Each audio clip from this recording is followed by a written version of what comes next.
Saludos compatriotas y a todos aquellos amantes de la libertad. Hoy 5 de junio traemos un programa muy interesante a nuestro canal. Libertad, prosperidad, ya. El tema de hoy es los recursos para la democracia en Cuba y los llamados GRAN. Pero primero quiero hacer un reconocimiento público a todos los que hicieron posible superar los 50 suscriptores. Ya podemos empezar a transmitir en vivo en cualquier momento. Quería hacer este preámbulo porque he visto que hay que tener un pequeño guión para que no se nos escapen una serie de puntos que hemos estado tratando de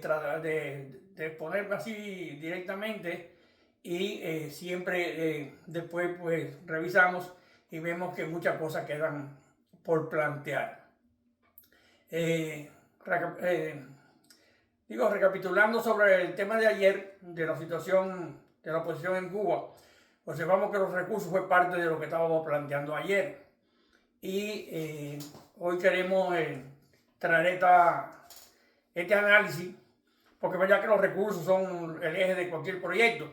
pero en la lucha política también es un proyecto y no escapa la necesidad de los recursos, pero los recursos tienen que ser bien utilizados. Siempre se ha hablado de recursos para toda contienda, diríamos, ya de la época de Sun Tzu, quien escribió El arte de la guerra, pues ya se planteaba que el mejor ejército sin recursos estaba propenso a perder la guerra. Y ya también en la época de Napoleón, pues se decía decía Napoleón que la guerra se ganaba con tres cosas: dinero, dinero y más dinero. Y esta situación pues no escapa a nuestra lucha por la democracia en Cuba, pero tenemos que definir bien la situación de los recursos, porque los recursos en Cuba pues podríamos dividirlo en dos partes, ¿no? Los recursos para la actividad directa de los proyectos que se quiere, y también un sistema que despoja a ciudadanos de la capacidad prácticamente de subsistencia, y cuando difiere o disiente políticamente, pues le quitan todo tipo de subsistencia económica, tanto para él como para su familia. Se ha hecho varios intentos de apoyar la causa, de apoyar a los opositores en Cuba, inclusive el CIP estuvo apoyando con ciertos recursos mínimos a sus militantes en Cuba, pero subvencionar una oposición completa, eso es imposible. Pero los recursos hay que,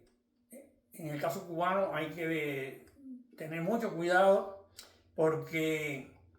el régimen emplea una serie de mecanismos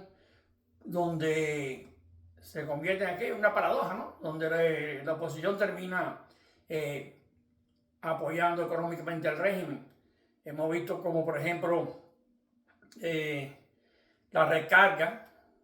esta recarga que, y diríamos prácticamente de exilio, o todas las personas que se ven obligados a emigrar se convierten después en una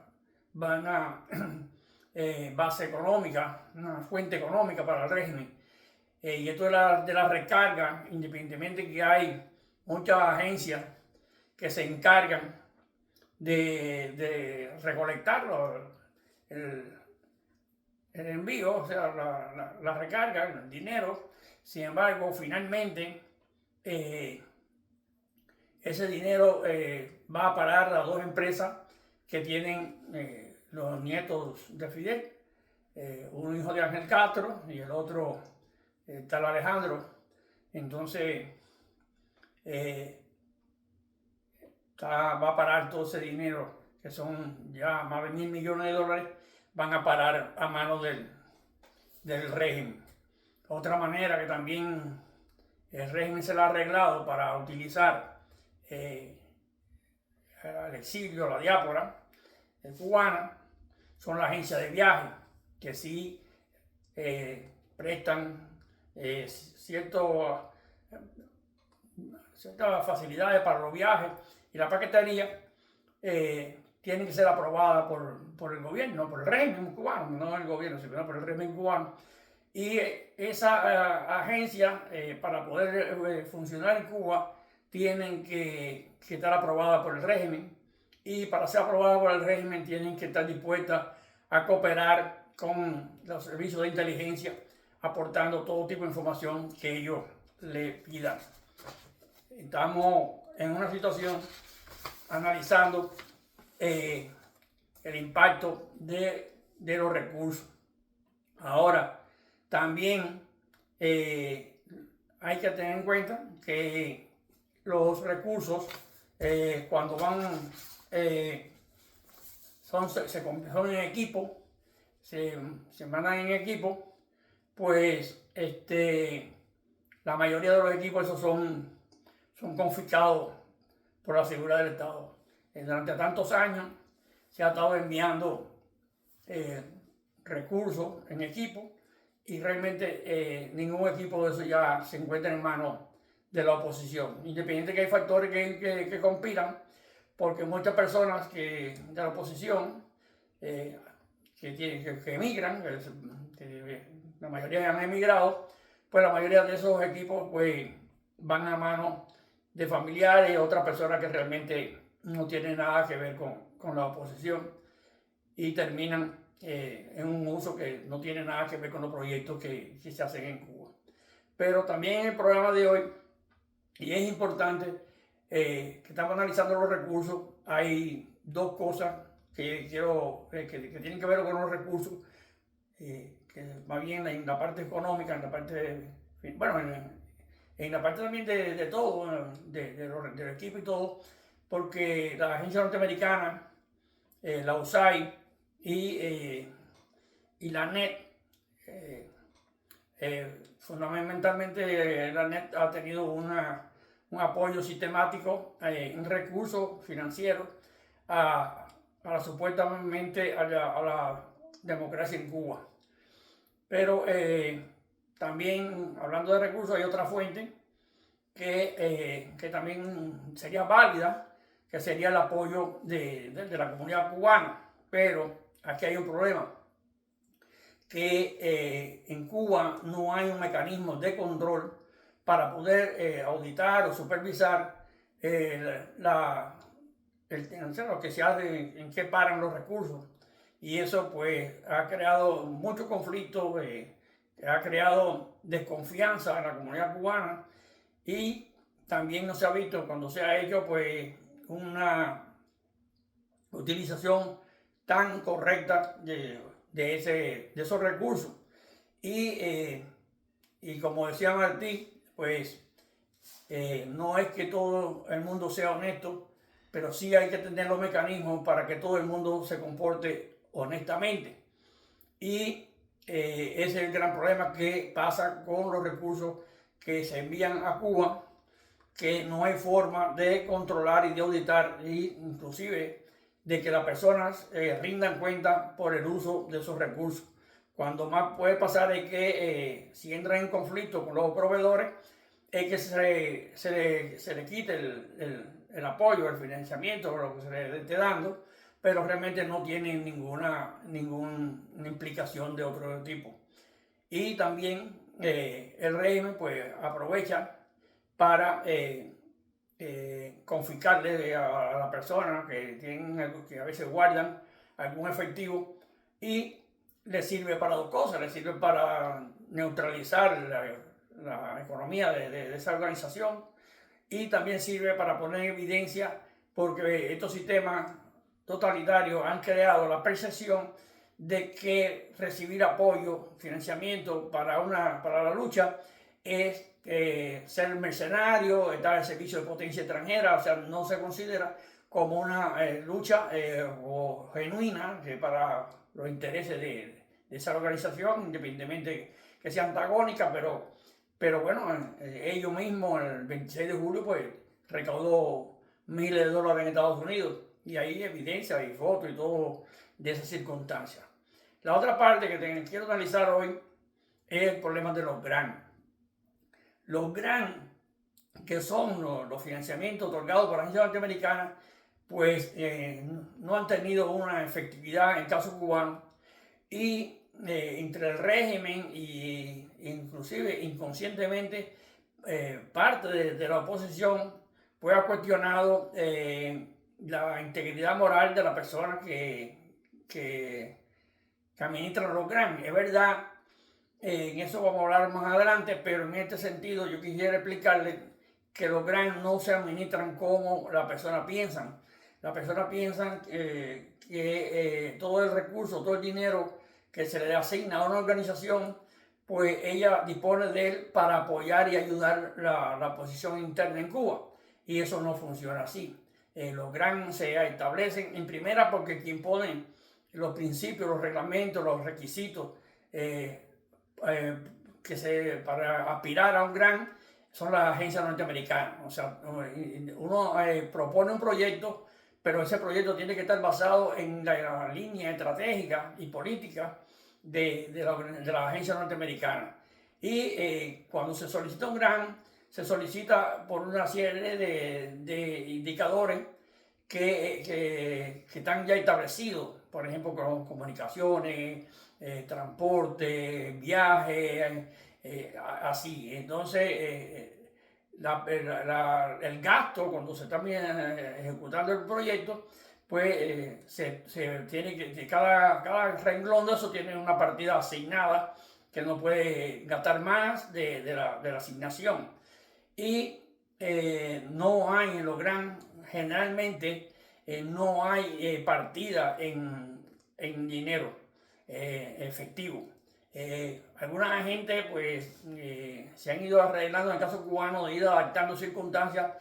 Primero, cuando yo administré un grant, pues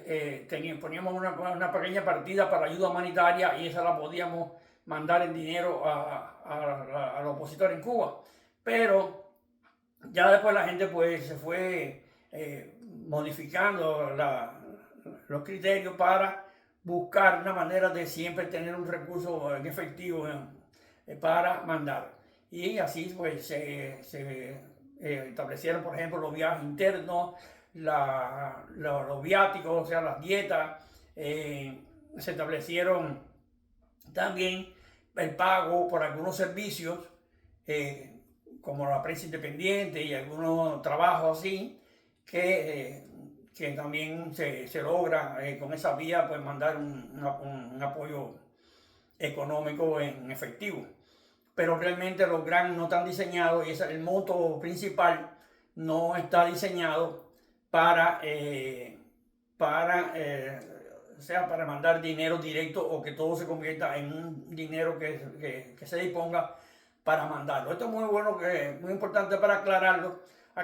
porque no hay una percepción, inclusive no hay una transparencia en esos recursos, no se divulgan, las organizaciones no rinden cuenta públicamente de qué se hace con ese dinero y cómo se administra, y entonces se crea toda una imagen de corrupción que también quiero analizar en el próximo punto, pero quería dejar claro que no toda la administración del grant, los errores, o sea, la ineficiencia de la aplicación de los grants no depende absolutamente, totalmente de quienes lo administran aquí, de las organizaciones que lo administran, porque están concebidos de esa forma y muchas veces pues los grants sí también controlados en Estados Unidos sí son auditados aquí en Estados Unidos y las personas que lo administran no pueden hacer uso personal de ese dinero. Ahora, y eso también se ha encargado el régimen y apoyado inclusive en el criterio de muchos, inclusive de opositores muy importantes, del mal uso de esos recursos y que se los roban. Y en sentido general, entre el régimen y la predisposición inconsciente de muchos opositores contra otros, pues han creado el criterio de que la oposición todos son unos ladrones y que son unos bandidos porque reciben dinero de Estados Unidos, porque se ha creado, el régimen se ha encargado de crear la percepción de que los opositores en Cuba viven al margen de la sociedad, viven mejor que todo el mundo, tienen ciertos privilegios porque son financiados por Estados Unidos, cosa que no es verdad, pero tampoco nosotros nos encargamos de demostrar inclusive la precariedad con que se hace la oposición en Cuba. Pero otro problema muy grave es la percepción que se tiene del liderazgo opositor, que son unos ladrones, unos bandidos, como decía. ¿Por qué? Porque si estamos luchando contra un régimen corrupto y que ha tenido el pueblo robándole todos sus bienes, y nosotros estamos luchando por sustituir ese régimen, por reemplazar ese régimen, y la población tiene la percepción que la oposición, inclusive de los líderes que están en la oposición, aquí en el exilio, son una partida de corruptos, una partida de ladrones, pues entonces no tenemos capacidad de cambio, capacidad de relevo, porque no tenemos cómo cambiar un régimen corrupto por otra casta tan corrupta o peor que la que tenemos. Entonces no hay ninguna motivación de la población de tener que cambiar los líderes, porque para qué van a cambiar los líderes si lo que pretende llegar al poder son otros corruptos peores. Ahora, como el día había prometido que iba a hablar de los GRAN, hoy estuve revisando en la internet el reporte de la NET del 2021 y ha sido, me he llevado tremenda desilusión, porque sí vi que hay un fenómeno de algo que es inconcebible. Inconcebible, son miles, por no decir millones, pero miles de dólares que se están disponiendo para la causa cubana, que no tienen ningún efecto en proyectos y organizaciones que nada tienen que ver con la causa cubana, y no tienen nada que ver, que aunque no se roben ese dinero, pero sí se hace un mal uso del dinero. Y es tan grande el problema que creo que amerita una investigación congresional, porque es inmoral que la causa cubana, pues, o a nombre de la causa cubana, hayan tantas organizaciones lucrando. Y digo lucrando porque si no están haciendo proyectos que tengan que ver con la causa cubana y con que aceleren o apoyen la democracia en Cuba, pues entonces para mí es lucrar con el dolor del pueblo cubano. Y en este tema es tan grande el problema, y yo quiero que ustedes tengan en pleno conocimiento de lo que está pasando. La NET, la agencia norteamericana, a veces se demoran un año o dos de publicar el uso, o sea, las organizaciones que reciben fondos, pero por lo menos, inclusive analizando el 2021, que es he visto que está puesto en la internet hoy, hay elementos suficientes para ver el comprometimiento moral que hay con el uso inmoral, prácticamente, diríamos, con ese dinero. Y es tan grande que decidí, cuando vi eso, dije, bueno, voy a aclarar sobre el uso de los GRAN, y a veces esta idea de que se lucra con ellos, las organizaciones cubanas y los dirigentes en el exilio, como manejan los GRAN. Eso quería aclararlo porque eso afecta la moral de nuestra causa. Pero lo que es los GRAN, cómo las organizaciones están recibiendo dinero en Cuba y para qué lo están recibiendo, quiero que eso amerita un estudio más profundo, crear todo un análisis de todas esas organizaciones que inclusive creo que amerita, como decía ahorita, llevar este análisis a los congresistas norteamericanos, aquí por lo menos a María Elvira Salazar a Mario Díaz Valar, porque prácticamente, y digo, no es que prácticamente, es una inmoralidad lo que se está haciendo con tanto dinero supuestamente para la causa cubana, que eso realmente ni los proyectos que se están haciendo con ese dinero tienen que ver nada con la democratización de Cuba, pero tampoco llega a mano de ni siquiera en equipo o en logística a los opositores en Cuba. Entonces, hoy quería traer el programa de los recursos porque sí, la gente se lamenta en Cuba y nos lamentamos del estado precario que tiene la oposición, pero hay que buscar la manera de hacer proyectos que consuman mucho menos recursos y tengan mayor confrontación al régimen políticamente. Por ejemplo, para un grupo de personas, y eso lo vamos a analizar cuando analicemos la confrontación cívica, el programa de confrontación cívica, porque en este trabajo que estamos desarrollando, pues sí vamos a ir analizando capítulo por capítulo, y uno es precisamente la confrontación cívica, y ahí vamos a ver qué importancia y cómo la confrontación cívica con un mínimo de recursos pues tiene un gran impacto político, porque